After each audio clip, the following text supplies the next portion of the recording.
우리가 함께 봉독한 말씀을 통해서 하나님께서 저 여러분에게 은혜 주시길 원합니다.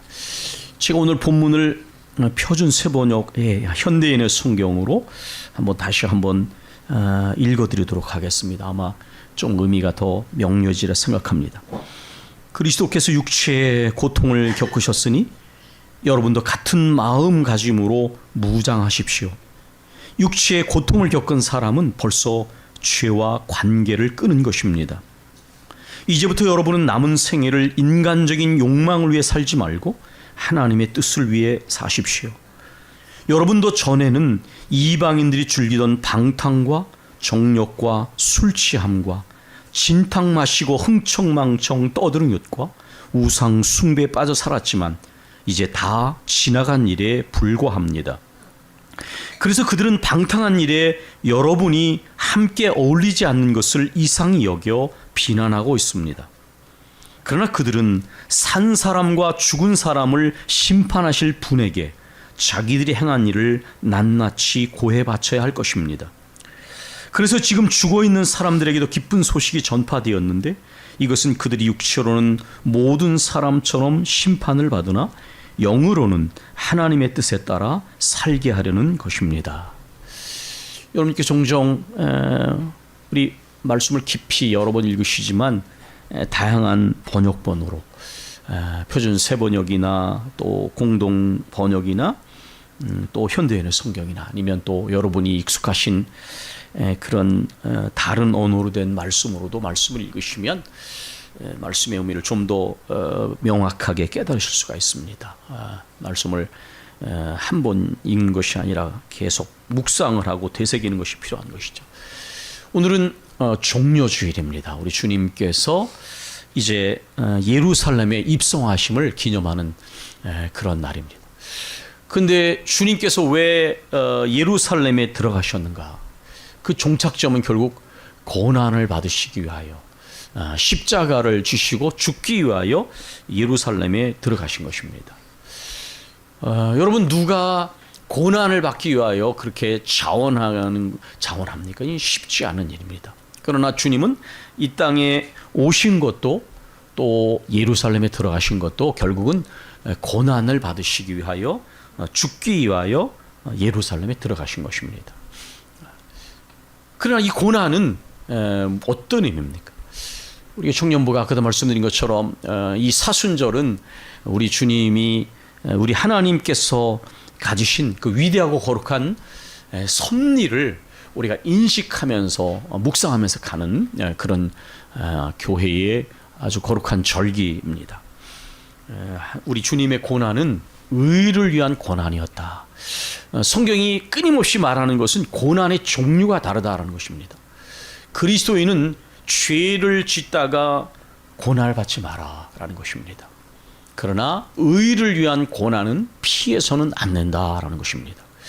하나님의 뜻을 이루기 위한 고난, 그 고난을 우리가 회피하면 주님의 제자가 될 수 없는 것이죠. 우리가 십자가가 빠진 기독교는 기독교가 아닙니다. 그것은 맛을 잃은 소금처럼 본질이 상실된 것이죠. 그리스도께서 하나님의 뜻을 이루시기 위하여 위대하신 구원의 섭리를 이루시기 위하여 고난을 받으신 것처럼 너희는 하나님의 뜻을 이루기 위한 주님의 뒤를 따르기 위한 고난을 회피해서는 안 된다. 이것이 우리 주님께서 우리에게 가르쳐주신 고난에 관한 중요한 교훈입니다. 우리 주님께서 십자가에 달려 죽으심으로 인하여 우리는 새로운 존재가 돼서 더 이상 육신을 위하여 정욕을 위하여 살지 않고 영적인 삶을 살아가도록 그렇게 그 일을 위하여 우리 주님이 고난을 당하셨다는 것입니다. 육신을 위해 산다. 이것은 자기 중심성을 말하는 것입니다.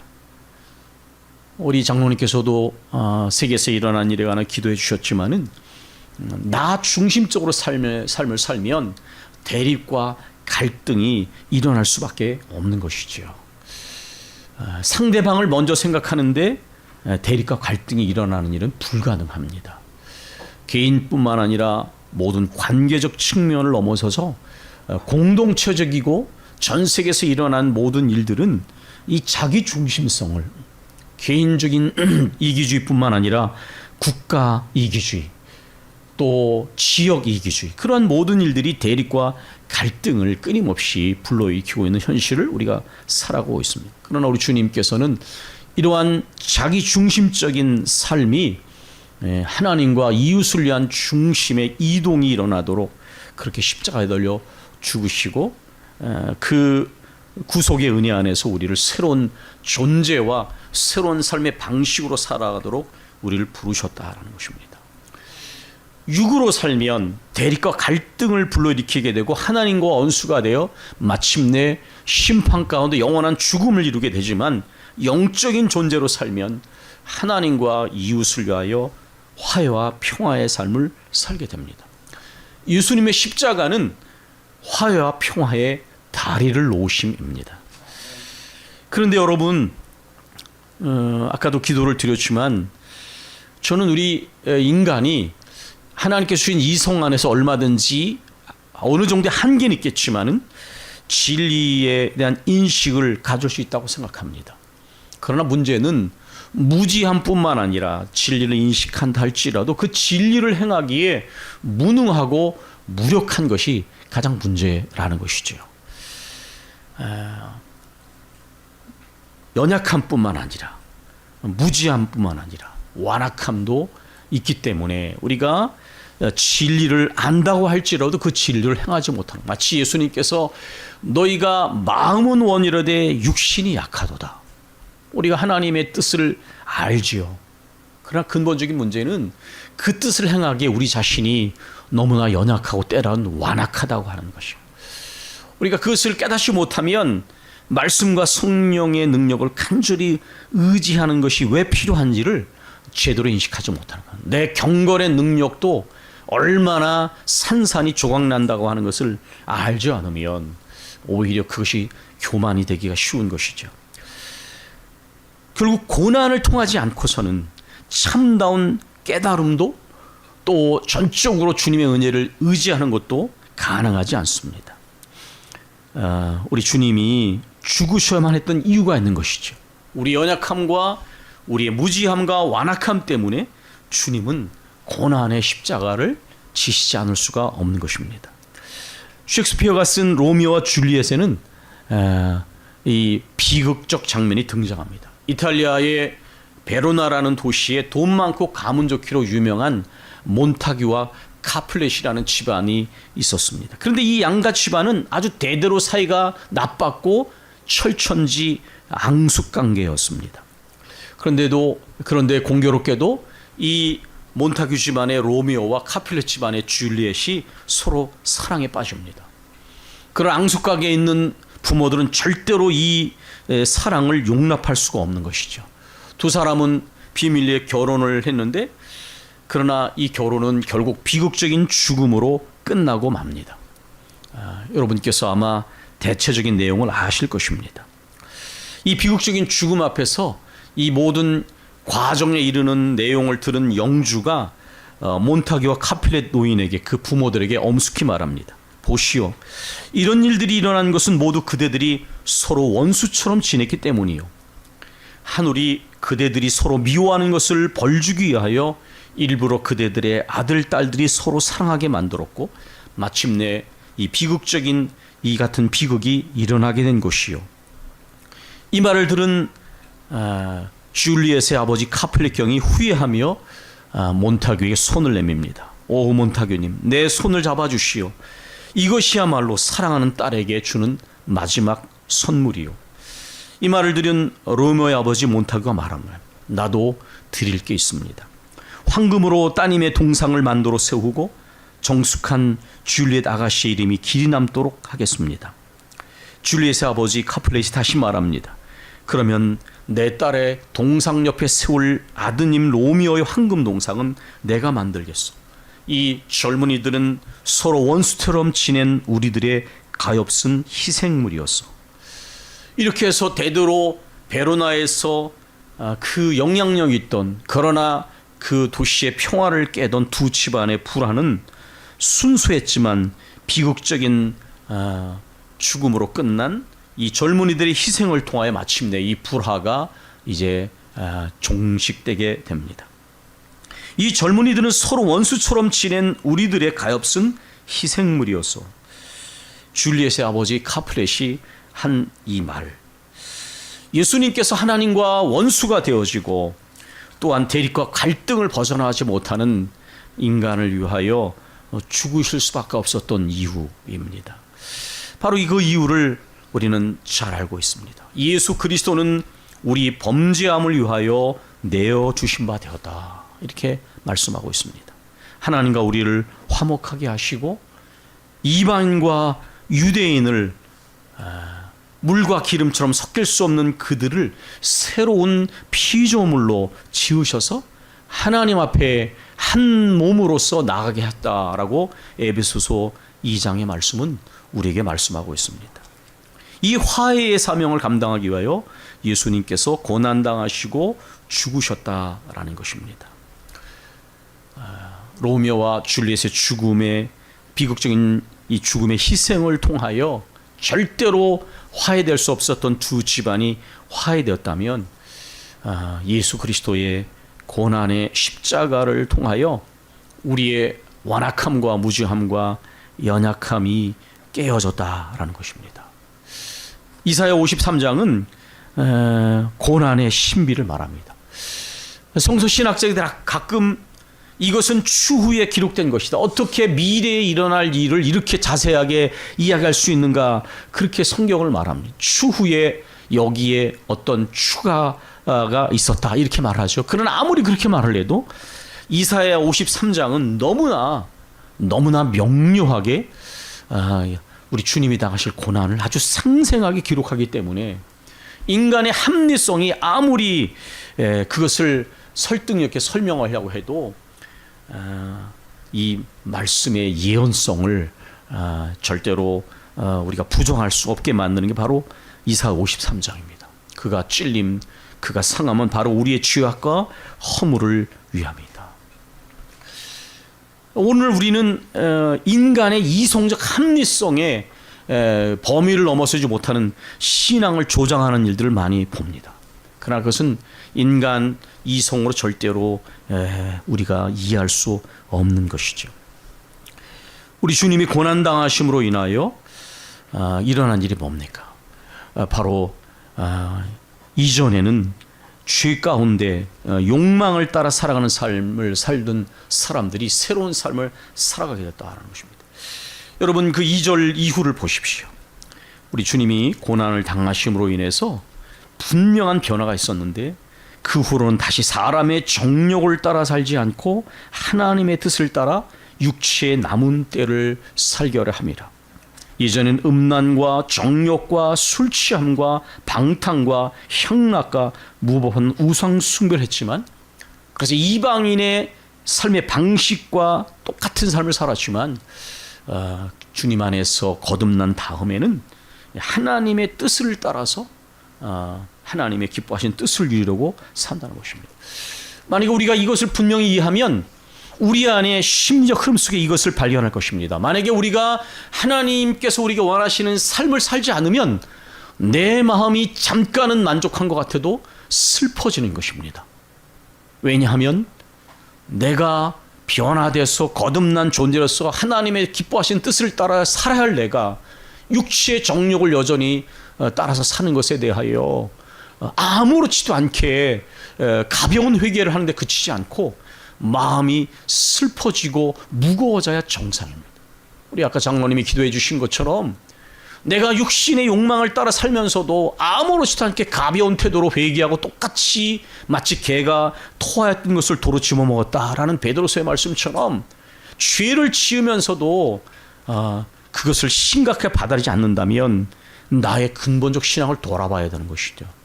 만약에 주의 성령께서 내 안에 내주하시면 슬퍼져야 정상이다.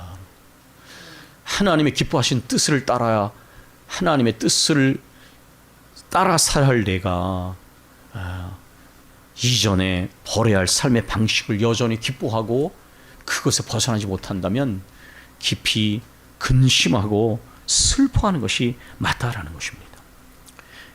이는 고난당하는 자가 죄를 그쳤습니다. 이렇게 말을 했는데요. 이 고난이 도대체 뭐냐? 여러 종류가 있겠죠. 육체의 질병일 수도 있고 생각지 않았던 삶의 위기를 만날 수도 있는 것입니다. 그것이 무엇이든 그것을 통해서 고난당하는 자는 죄를 그쳤습니다. 이렇게 말합니다. 저도 투병을 하면서 하나님께 많이 회개했습니다. 왜냐하면 처음에는 육체의 고통 때문에 참을 수 없는 육체의 통증, 아마 겪어본 사람들은 아실 거예요. 육체의 통증은 현실 지옥을 경험하게 합니다. 암이 무서운 것은 몰핀도 듣지 않는 단말마적인 고통, 누울 수도 앉을 수도 없는 그런 고통을 겪으면 지옥이 따로 없는 것이죠. 그런 육체의 고통을 겪을 때 처음에는 고통 때문에 기도하지만 항상 그렇지만 어느 순간이 이르면 기도가 깊어지면서 회개의 기도로 바뀌어지게 됩니다. 내가 왜 건강할 때 주님의 뜻대로 좀 더 살지 못했을까? 하나님이 주신 육체의 건강함을 왜 주님의 뜻대로 살지 못하고 내 마음대로 살고 죄진 데 사용했을까? 이것이 회개가 되는 것이죠. 이것은 저만의 경험이 아니었습니다. 병원을 방문해서 믿는 사람들을 만나보면 그들은 하나같이 회개를 합니다. 하나님이 내게 건강 주셨을 때 왜 주님의 뜻대로 살지 않았지? 내가 젊은 날에 주님이 주신 그 많은 소중한 시간들을 왜 주님의 뜻대로 살지 못했지? 그렇게 회개하는 것이죠. 고난당하는 자는 진지하게 생각하게 됩니다. 고난당한 자의 기도는 단순히 고통을 넘어서서 깊은 회개를 이루게 됩니다. 그 과정을 통하여 건강을 회복한다 할지라도 다시 이전의 모습으로 돌아가지 않고 주님의 깊은 뜻이 무엇인지를 생각하고 의식하는 삶의 근본적인 방향의 변화가 분명히 이루어지게 되는 것입니다. 우린 그래서 우리에게 찾아오는 여러 삶의 고난과 시련을 얇게 생각해서는 안 됩니다. 그 사건을 통하여 하나님이 나를 영적으로 긴장하게 하시고 회개하게 하셔서 삶의 근본적인 기준과 방향성을 분명히 하길 원하실 때 잠깐 그 순간에 반짝 진지해지는 삶의 방식은 아주 위험한 거예요. 그 영적인 분별력을 갖지 못한 겁니다. 그것이 질병이건 그것이 어떤 사건과 사고이건 우리는 그것을 통하여 하나님 앞에 좀 더 진지해져야 합니다. 그리고 깊은 회개를 이루어야 할 부분이 무엇인지를 생각해야 합니다. 그리고 끊어야 할 육신의 어떤 모습들을 끊어야 합니다. 그리고 삶의 목적을 다시 한번 분명해야 합니다. 주님의 뜻을 이루게 한 삶이 부름받은 나의 존재와 삶의 방식인데 난 아직도 양다리를 거치고 있지는 않는지, 아직도 죄를 지을 때 슬퍼하지 않고 오히려 그것을 어떤 쪽으로 기뻐하고 있지는 않는지를 돌아보고 하나님 앞에서 죄를 그치고 그리고 하나님의 뜻을 따라 살아가는 삶을 살아야 하고, 우리의 고난은 죄를 지어받는 고난이 아니라 의를 위한 고난, 우리 그리스도의 고난처럼 의를 위한 고난, 하나님의 뜻을 이루게 한 고난을 우리가 기뻐하는 주님의 제자로서의 삶을 살도록 우리는 영적인 그러한 교훈을 이루어야 합니다. 이 베드로서는 여러분 말씀드린 것처럼 이전에 주님을 알지 못했던 사람들이었지만은 이제 주님을 영접한 이후에 이방인들에게 또 정통 유대인들에게 고난과 핍박을 받는 사람들에게 보내진 편지였습니다. 베드로는 이제 이들을 향해서 말하는 것입니다. 여러분, 그리스도께서도 고난을 받으셔서 우리를 구원하시고 우리를 하나님의 자녀 삼으셨습니다. 이것은 이제 삶의 방식이, 신분이 바뀌어졌다는 것을 말하는 것입니다. 여러분도 이전에는 육체의 정욕을 따라서 살고 마침내 멸망에 이를 사람들이었지만은 그리스도의 고난을 통하여 여러분은 구원받아 새로운 존재가 되었으니 이제 하나님의 뜻을 따라 사시고 여러분이 믿음을 지키기 위해서 당하는 고난을 피하지 마십시오. 그 고난을 통하여 하나님의 뜻을 이루십시오. 아마 여러분들이 예전에 만났던 사람들이 여러분을 비난할 것입니다. 왜 더 이상 우리와 어울리지 않고 우리와 함께 같은 삶의 방식을 살지 않는가에 대하여 여러분을 비난할 것입니다. 그러나 여러분, 그들은 마침내 하나님 앞에, 심판대 앞에 설 것입니다. 그러므로 여러분은 의를 위한 고난을 짊어지며 가십시오라고 지금 당부하고 있는 것입니다. 고난당하기 전에는 내가 그릇 행하였더니 이제는 주의 말씀을 지키나이다. 고난당한 것이 내게 유익이라. 이로 인하여 내가 주의 율례를 배우게 되었나이다. 고난 없이 교훈을 받을 수만 있다면 참 좋겠지만, 그러나 우리 중에 그런 사람은 아무도 없습니다. 우리가 지나간 날 동안에 하나님 앞에서 우리가 깨닫고 우리 자신을 세우게 된 것들은 하나같이 고난을 통해서 배운 것입니다. 그 고난을 통하여 우리 연약함과 무지와 완악함이 깨어지고 그 가운데서 주님의 기뻐하시는 존재로, 주님 기뻐하시는 삶을 살고자 하는 삶의 목표가 분명하게 변화된 삶의 방식으로 변화되었고, 이전에는 육신의 안일함과 형통함을 구했다면 이제는 주님의 뒤를 따르고 주의 뜻을 이루기 위한 고난을 마다하지 않는 삶의 방식을 살아가게 된 것, 이 모든 것이 그 출발이 주님의 고난의 십자가를 통하여 우리에게 전해진 능력이요 또 삶의 방식이었다라는 것입니다. 세상에서 고난을 당하면 사람들은 그것을 굉장히 부정적으로 생각하죠. 그런데 그리스도의 고난은 참 신비한 것입니다. 주님의 고난이 우리를 새로운 존재와 삶의 방식으로 이끈 것처럼 우리가 고난을 당함으로 우리가 죄에 매여 살던 삶의 방식을 깊이 회개하고 죄 때문에 당하는 고난이 아니라 하나님의 뜻을 이루기 위한 고난으로 나아간다고 하는 것은, 그래서 그리스도께서 고난당하심을 갑옷으로 삼으라, 무장으로 삼으, 이것이 무엇입니까? 우리를 영적으로 무장하는 방식은 바로 그리스도의 고난 속에 나타나 있는 고난의 신비, 그 의미를 깊이 이해하고 너희도 이전에 육신에 얽매였던 삶의 방식에서 완전히 벗어나 하나님이 기쁨이 되어지고 하나님의 뜻을 이루기 위한 의의 고난으로 나아가라는 것을 우리에게 분명히 말씀해주고 계신 것입니다. 우리가 이 시간 함께 기도할 때에 여러분, 우리는 이미 우리 주님의 고난을 통하여 은혜를 받고 주의 사함을 받고 하나님의 택한 백성과 자녀로 부름받은 사람들입니다. 근데 아직도 우리가 육신의 정욕과 안일함을 따라 살고 있지는 않는지요. 우리 자신을 진지하게 돌아보고 이제부터는 육체의 고난을 받은 자가 죄를 그쳤습니다. 때로는 질병이나 어떤 생각지 않은 사건이나 어떠한 시련을 통하여 주님이 말씀하신 말씀을 소멸하지 아니하고 가볍게 받아들이지 아니하고 영적으로 민감성을 가지고 마음의 허리를 동이고 건강할 때에, 기회가 주어졌을 때에 주의 뜻을 따라 살지 못했던 것을 깊이 진실하게 회개하고 이제부터 우리에게 주신 육체의 생명과 건강 호흡 속에서 하나님이 기뻐하신 뜻을 이루고 주의 뜻을 이루기 위한 고난도 우리가 마다하지 않는 제자로서의 삶을 살아가라고 주께서는 그 삶의 근본적 방향 전환에 십자가 달려 고난당하셨습니다. 우리 함께 묵상하며 기도하겠습니다.